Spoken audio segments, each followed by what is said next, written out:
ودليلا على آلائه وعظمته، ثم الصلاة والسلام على أشرف بريته وخاتم رسله وأمين وحيه ومبلغ رسالته الذي سمي في السماء بأحمد وفي الأرضين بأبي القاسم محمد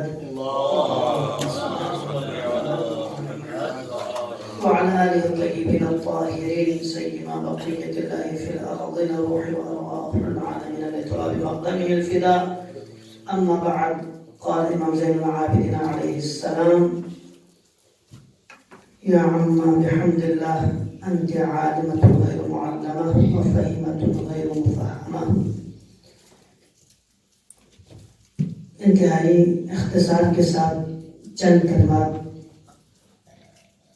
آپ لوگوں کی گزار کر کے آپ لوگوں کی زحمتوں کو تمام کر لوں گا، چونکہ بہترین انداز میں عزیزم نندے پروفیسر جواد صابری نے آپ لوگوں کو مستفیض فرمایا ہے، اور ساتھ میں برادر بزرگوار حجت الاسلام والمسلمین سید حسین کاظمی صاحب نے بھی جناب زینب سلام اللہ علیہا کے سیرت پر اجمالی طور پر تمام پہلو پر گفتگو فرمائی، لہٰذا میں آپ ان کے وقت زیادہ نہیں لینا چاہتا. جناب زینب سلام اللہ علیہا کے بارے میں جو امام زین العابدین علیہ السلام نے فرمایا کہ یا عم بحمد اللہ، سب سے پہلے خداوند رب ذوالجلال کے حمد و ثنا فرماتے ہیں. یقیناً اگر کوئی بھی نعمت کسی کو حاصل ہو، کسی کو نعمت ملے، تو یقیناً حمد خداوندی کے ساتھ اس کا تذکرہ کرنا چاہیے. اور زینب کبریٰ زین العباد کے لیے بالخصوص اور ائمہ معصومین علیہ السلام کے لیے بالعموم واقع نعمت عظمیٰ. لہذا حمد و ثنا بدلاتے ہیں بحمد اللہ، اللہ کے کرم سے آپ عالمہ غیر معلمہ ہے. دیکھیں، ایک علم کی دو قسمیں ہیں، ایک علم اکتسابی ہے، ایک علم الہامی ہے. بالفاظ دیگر ہم یہ بھی کہہ سکتے ہیں علم لدنی بھی کہہ سکتے ہیں یا علم حصولی بھی کہہ سکتے ہیں. علوم کے درجات ہیں. جس طرح کوئی شخص اپنی کوشش سے جد و جہد سے حاصل کر لیتے ہیں، اس کے لیے خاص درجہ ہے، اور الہام کے ذریعے جو کسی کو حاصل ہوتے ہیں اس کے لیے خاص درجہ ہے. اور اگر ڈائریکٹ خداوند رب ذوالجلال کسی بغیر واسطے کے اگر کسی کو علم دے تو اس کے لیے اور درجہ ہے. تو ابھی یہاں پر باقی انبیاء پر بھی الہام ہوتے تھے. عام لوگوں میں سے بھی بہت سارے جو روایات میں موجود ہیں، ان کے درگاہ کے ساتھ متمسک رہنے کی وجہ سے ان پر بھی الہام ہو کرتا تھا، جیسے کہ سلمان محمدی کے حوالے سے. لیکن ان کے لیے واسطے کے ذریعے سے الہام ہوتے تھے. جناب زینب کبریٰ سلام اللہ علیہا کے لیے بنا واسطے ڈائریکٹ رب ذوالجلال نے الہام فرمایا ہے. یہ عظمت زینب کبریٰ، چونکہ میں نے اس عنوان کو اس لیے قرار دیا چونکہ ہمارا جو ہدف ہے وہ تعلیم و تربیت ہے. دیکھیں، ائمہ معصومین علیہ السلام کے روایت میں بھی ہمیں معلوم ہو جاتے ہیں کہ کن عالمن او متعلمن، عالم بنو یا متعلم بنو یا محب للعلم، یا علم کے ساتھ دوست رکھنے والے بنو. لہذا ایک عالم بننے کے لیے کن کن مراحل سے گزرنا ہوتا ہے. دیکھیں، اسی لیے اگر ہم تاریخ میں دیکھیں تو بہت سارے عبادت گزار گزرے ہیں، لیکن ان کی وہ عبادتیں ان کو فائدہ نہیں دے سکی. وجہ کیا تھی؟ چونکہ ان کے پاس علم تھے لیکن تربیت نہیں تھی. لہذا تربیت انتہائی امپورٹنٹ اور انتہائی اہم ہے.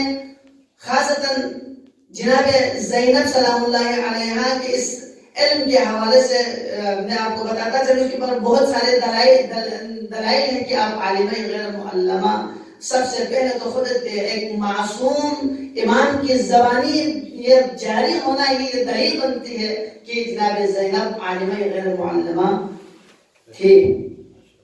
اور ثانیاً آپ دیکھیں جب مولائے کائنات امیر المومنین علیہ السلام اپنے گود میں جناب ابوالفضل العباس علیہ السلام کو اٹھائے ہوئے تھے تو اس وقت دیکھ معصوم علیہ السلام کس طریقے سے بچوں کی تربیت فرماتے ہیں. آپ کسی سے اندازہ لگائیں کہ عادی حالت میں عادی زندگی میں بھی جو ان کے ساتھ گفتگو کر لیتے ہیں وہ خدا کی وحدانیت کے حوالے سے, رسول کی رسالت کے حوالے سے اور آخرت کے حوالے سے, یعنی انسان جس چیز کے لیے خلق کیا ہے اسی کے کمال تک پہنچانے کے لیے جو جو چیزیں درکار ہوتی ہیں انہیں امور کو ڈسکس کر رہے ہوتے ہیں. تو جناب ابوالفضل عباس گود میں لیا ہوا تھا جناب امیر علیہ السلام فرماتے ہیں کہ یا میرے بیٹے ابنی کل واحد ایک کہو. تو اس وقت جناب ابوالفضل عباس علیہ السلام نے فرمایا کہ واحد. اس کے بعد آپ قولوا اثنین دو کہہ دیں. تو اس وقت ابوالفضل عباس کے علم کا کیا کہنا, ابوالفضل عباس کے عقیدت کا کیا کہنا. فرماتے ہیں کہ بابا میں کیسے کہہ سکتا ہوں جس زبان سے ایک دفعہ خدا کی وحدانیت کا اقرار ہوا ہو اس زبان سے دوبارہ دو تو یہ کیسے ہو سکتے ہیں. تو اس وقت فوراً جناب زینب سلام اللہ علیہا ساتھ میں تھی. فرماتے ہیں کہ یا ابتی اتحبنا, بابا آپ ہمیں چاہتے ہیں. تو اس وقت جناب امیر المومنین نے فرمایا لم لا احبکم, میں کیوں آپ کو نہیں چاہوں, آپ لوگوں کو نہ چاہوں. تو اس وقت فرماتے ہیں کہ بابا ایک دل میں دو لوگوں کی یا ایک سے زیادہ لوگوں کی محبت کیسے جمع ہو سکتے ہیں. جس دل میں خدا رب ذوالجلال کی محبت ہو وہ دوسروں کی محبت اس میں کیسے آ سکتے ہیں. یہاں سے آپ اندازہ یہ اگر عالمہ یا غیر معلمہ نہیں ہو تو بچپنے میں اس طرح سے عقیدتوں سے بڑا اور خدا کی وحدانیت سے پر کلمات یقین ادا نہیں ہو سکتے ہیں. اس کے علاوہ اگر آپ جناب زینب سلام اللہ علیہا کے ان خطبوں کی طرف اگر آپ نظر دوڑائیں, اتنے مسائل, اتنی مشکلات, اتنی پریشانیاں جس کے پورے خاندان اپنی نظروں کے سامنے ختم ہو چکی ہو, لیکن استقلال میں, عزم میں, ثبات میں ذرہ برابر فرق نہیں ہے. حتیٰ کہ یہاں تک یہ فرماتے ہیں کہ امام زین العابدین نے جب جناب زینب کبریٰ سلام اللہ علیہا کو دربار ابن زیاد میں دیکھا تو اس وقت جناب امام زین العابدین علیہ السلام گریہ فرماتے ہیں. امام زین العابدین علیہ السلام کا چہرہ منور جو ہے کیا کرتا پریشان ہو جاتے, رنگ اڑ جاتے ہیں. تو اس وقت جناب زینب سلام اللہ علیہا فرماتی ہے ما لی اراکا تجود بنفسک یا بقیت جدی و ابی و اخوتی, میں آپ کو کیسے دیکھ رہا ہوں, کیسے دیکھ رہی ہوں کہ آپ کے چہرے کا رنگ بگڑے ہوئے ہیں. آپ میرے والد کے, میرے نانا کے ہمارے لیے بقیات میں سے ہے. فرماتے ہیں ان هذا لعهد من الله الى جدك وابيك, یہ خداوند عالم کی طرف سے آپ کے لیے, آپ کے بابا کے لیے ایک امانت ہے, ایک عہد الہی ہے جس عہد کو ہم ابھی نبھا رہے ہیں. وَلَقَدْ أَخَذَ اللَّهُ مِيثَاقَ النَّاسِ لَا تَعْرَفُهُمْ فَرَاعِيَةُ هَذِهِ الْأُمَّةِ, خداوند عالم نے ایسے لوگوں سے میثاق لی ہے, عہد لی ہے, پیمان لی ہے جس کو اس امت کے فرعون نہیں سمجھتے. وَهُمْ مَعْرُوفُونَ فِي أَهْلِ السَّمَاوَاتِ, وہ آسمان میں معروف ہے. زینب کبریٰ کی یہ کلمات اسی لیے تو دربار ابن زیاد میں کسی نے کہا تھا کہ واللہ ان رجلهم خیر الرجال وان نساءهم خیر النساء, کہ خدا کی قسم ان کے جو ہے بچے انتہائی برگزیدہ بچے ہیں, ان کے مرد جو انتہائی برگزیدہ ہستیاں ہیں اور ان کے خواتین روئے زمین پر چنے ہوئے خواتین ہیں. صرف یہی نہیں بلکہ جب آپ کو تانا دی گئی تو اس وقت جناب زینب کبریٰ نے فرمایا تم سمجھتے ہوں گے کہ تم کامیاب ہو گئے, تم سمجھتے ہوں گے کہ تم لوگوں نے ہمارے اوپر غلبہ حاصل کی. یہ خداوند عالم کی طرف سے ایک امتحان تھی جس امتحان سے ہم گزرے. تو اس وقت کہا کہ تم نے کربلا کے میدان میں اپنے بھائیوں کے ساتھ خداوند عالم کی طرف سے کیا ہوتے ہوئے دیکھی تو اس وقت جناب زینب فرماتی ہے کہ ما رأیتو الا جمیلا.